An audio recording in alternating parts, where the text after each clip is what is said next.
Good morning student. Good morning student. आज हम सब जो हैं विलियन चैप्टर हम लोग का चल रहा है। ये लेक्चर फर्स्ट का पार्ट सेकेंड है। क्या लेक्चर फर्स्ट का पार्ट सेकेंड हम लोग विलियन पढ़ चुके। विलियन के व्यक्त करने की विलियन की सांद्रता को व्यक्त करने की विधियां पढ़ चुके। अब आज हम लोग पढ़ेंगे मोल प्रभाज। क्या पढ़ेंगे? मोल प्रभाज। सबसे पहले जो नए हैं वो चैनल को सब्सक्राइब कर दें और लाइक करके शेयर कर दें। ठीक है, बढ़ते हैं आगे हम लोग। आज हम लोग क्या सीखेंगे? मोल प्रभाज। क्या सीखेंगे? मोल प्रभाज। मोल प्रभाज को कैपिटल यक्स से दर्शाते हैं। किससे दर्शाते हैं? कैपिटल यक्स से दर्शाते हैं। मोल प्रभाज विलियन में उपस्थित क्या विलियन में उपस्थित किसी घटक का विलियन में उपस्थित किसी घटक का मोल प्रभाज विलियन में उपस्थित किसी घटक का मोल प्रभाज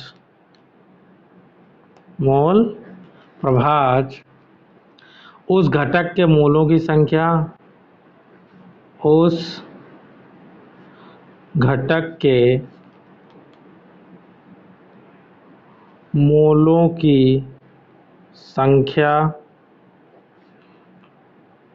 तथा कुल मोलों की संख्या का अनुपात होता है तथा कुल मोलों की संख्या का अनुपात होता है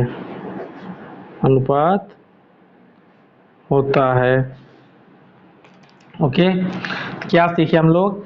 विलियन में उपस्थित किसी घटक का मोल प्रभाज उस घटक के मोलों की संख्या तथा कुल मोलों की संख्या का अनुपात होता है। ओके, मोल प्रभाज बराबर फार्मूला लिखो। मोल प्रभाज कैपिटल एक्स बराबर मोल बटे कुल मोल। मोल बटे कुल मोल।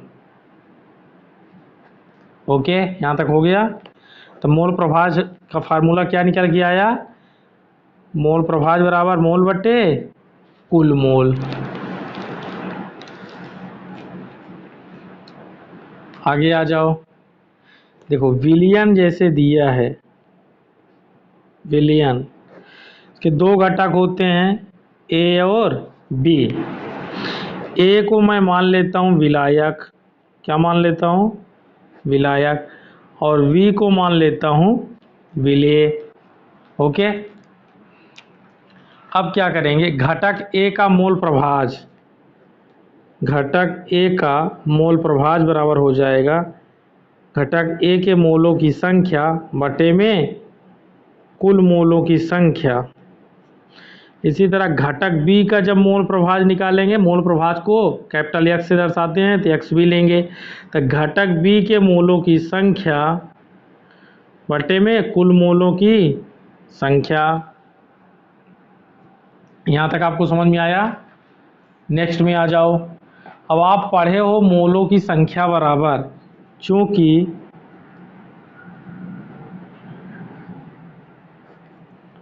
मोलों की संख्या बराबर भार बटे अणुभार। क्या पढ़े हो? भार बटे अणुभार। अगर Na घटक ए Na का मोल निकालेंगे तो WA मतलब WA बटे में MB। ए वाले के लिए निकालेंगे मोलों की संख्या, तो ए वाले का भार बटे में ए वाले का अणुभार मतलब मोलर मास। ये यहाँ ये होगा। ए से क्या कहते हैं, विलायक के मोलों की संख्या बराबर, तो विलायक का भार बटे में विलायक का अणुभार या फिर विलायक का मोलर मास। इसी तरह जब NB निकालेंगे, यानी विलेय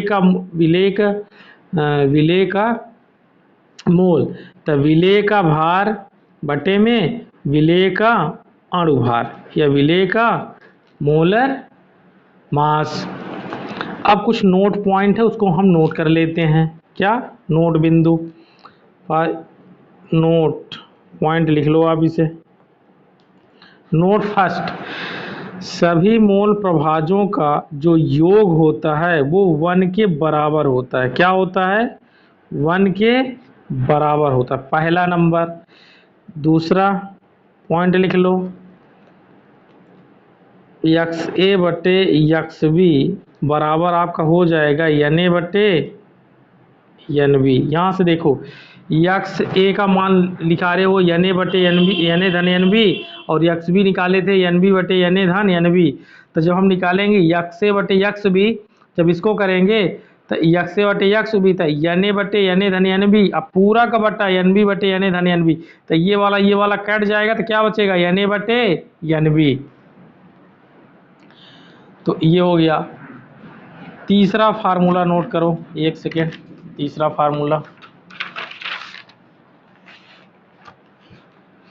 थर्ड फार्मूला आपका हो जाएगा मोल प्रतिशतता बराबर क्या, मोल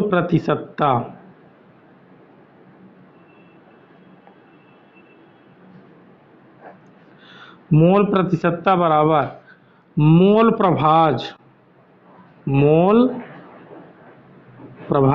अगुणे 100। थर्ड फार्मूला हो गया। फोर्थ फार्मूला लिख लो, मोल प्रभाज का अंतराल या प्रभाज, मोल प्रभाज का अंतराल या परास। मोल प्रभाज का जो अंतराल परास होता है वो होता है x greater than 0 and less than 1। कहने का मतलब जो मोल प्रभाज होता है वो हमेशा 1 और 0 के बीच में होता है, 0 और 1 के बीच में होता है। तो ये 4 पॉइंट हम लोग क्या करेंगे, इसको याद करना पड़ेगा, ठीक है। अब एक सवाल ले लेते हैं, क्या ले लेते हैं, एक सवाल कर लेता हूँ। देखो मैं आपको बताया सबसे पहले मोल प्रभाज क्या होता है। मोल प्रभाज के लिए फार्मूले आपको लिखा है, मोल बटे कुल मोल। इसके बाद फिर आप मोल क्या होता है, भार बटे अणुभार होता है। विलायक के लिए मोल निकालेंगे तो विलायक का भार बटे विलायक का अणुभार। विलेय का मोल निकालेंगे तो विलेय का मोल, विलेय का भार बटे विलायक का, विलेय का भार बटे विलेय का अणुभार। इसके बाद मोल प्रतिशतता बराबर मोल प्रभाज गुणे 100। मोल प्रभाज का अंतराल और जो परास होता है वो 0 और 1 के बीच में होता है। और मोल प्रभाज 2 या 2 से अधिक या जितने भी हों उन सब का जो योग होता है वो 1 के बराबर होता है, 1 से ज़्यादा नहीं होगा। एक क्वेश्चन हम लोग कर लेते हैं। क्वेश्चन है 39 ग्राम बेंजीन, बेंजीन मतलब C6H6, 39 ग्राम बेंजीन और 92 ग्राम टालुइन, 92 ग्राम, एक सेकेंड, 39 ग्राम बेंजीन C6H6 और 92 ग्राम टालुइन C6H5CH3। क्या होगा, C6H5CH3, ये टालुइन का सूत्र होता है। के मिश्रण में बेंजीन का मोल प्रभाज ज्ञात करना है। क्या करना है, बेंजीन का मोल प्रभाज ज्ञात करना है। तो बेंजीन का मोल प्रभाज निकालने, मोल प्रभाज को x से दर्शाते हैं, तो बेंजीन का निकालेंगे तो C6H6 x, जिसका मोल प्रभाज निकालना होता है उसका उस घटक का मोल बटे में कुल मोल। तो इसका मोल निकालेंगे N C6H6 बटे में N C6H6 प्लस टालुइन लिए साथ में तो N C6H5CH3, ठीक है। अब देखो बेंजीन का अणुभार मोलों की, अब ये क्या लिखा है, मोलों की संख्या। अब मोलों की संख्या के लिए सूत्र क्या बताया हूँ, भार बटे अणुभार। क्या बताया हूँ, मोलों की संख्या बराबर मैं आपको बताया हूं भार बटे अणुभार।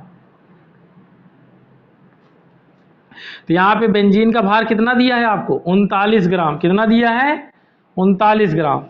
तो ये आपका हो जाएगा 39 अब बटे में बेंजीन का अणुभार। बेंजीन का अणुभार जब निकालेंगे तो यहाँ पे बेंजीन कार्बन कुल कितने हैं 6। एक कार्बन का भार कितना होता है 12।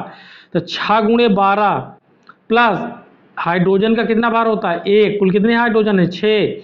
तो 6 गुणे 1 ये बरछंग 72 72 धन 6 कितना हो जाएगा 78। तो 39 बटे ये कितना हो गया आपका 78 सॉरी पूरे का बटा। फिर यहाँ पे बेंजीन वाले का लिए जब मोल निकालेंगे तो ये भी कितना हो जाएगा 39 बटे 78 प्लस टॉलुइन का निकालेंगे। किसका निकालेंगे टॉलुइन का। टॉलुइन की मात्रा कितना दिया है सवाल में 92 ग्राम। कितना दिया है 92 ग्राम। तब 92 अब बटे में टॉलुइन का अणुभार आप जब निकालोगे तो ये 6 एक ये 7 कार्बन हो गया। तो बरसते एक कार्बन का 12 तो 7 कार्बन का बरसते 84। अब 5 3 8 हाइड्रोजन हो गया। एक हाइड्रोजन का एक होता है था 84 8 92 कितना हो गया 92। तो अब जब आप यहाँ पे आगे सॉल्व करोगे आप तो ये आपका हो जाएगा 39 दूना 78। तो ऊपर तो हो गया 1/2 नीचे कितना हो जाएगा 1/2 प्लस 92 से 92 कट जाएगा तो 1 हो जाएगा। तो 1/2 अब पूरक बट्टा 1/2 में 1 जोड़ेंगे कितना हो जाएगा यहाँ 1 मान लेते हैं तो एलसीएम 2 बन जाएगा। और ये 1 ये कितना हो जाएगा 1 धन 2 ये 3/2 बन जाएगा। नीचे कितना बन जाएगा 3/2। तो इसका मल्टीप्लाई कर दोगे आप पहली चौथी राशि का दूसरी का और तीसरी का हो जाएगा। तो आपका बन जाएगा ये 2/6 2/6 यानी कितना बन जाएगा 1/3। कितना आ गया 1/3 देखो ये बनना तुम्हारा 1/2 बटे में 3/2 क्योंकि 1/2 धन 1/1 जब इसको सॉल्व करेंगे तो ये 3/2 आएगा। ठीक है फिर ये पहली और चौथी राशि का गुणा हो जाएगा दूसरी और तीसरी राशि का गुणा हो जाएगा। तो आपका ये 1 का गुणा 2 में होगा 2 बनेगा और 3 दूनी 6 बनेगा। फिर 2 से भाग लगा देंगे 2 से ये कट जाएगा तो 1/3 हो जाएगा। तो यहाँ पे जो बेंजीन का मोल प्रभाज आ गया है आपका कितना आया 1/3 कितना आ गया जो XC6S6 जो आया कितना आ गया 1/3। और यही आपसे सवाल में पूछा था यही आपका आंसर है कितना XC6S6 बराबर 1/3 ये आपका क्या आ गया आंसर।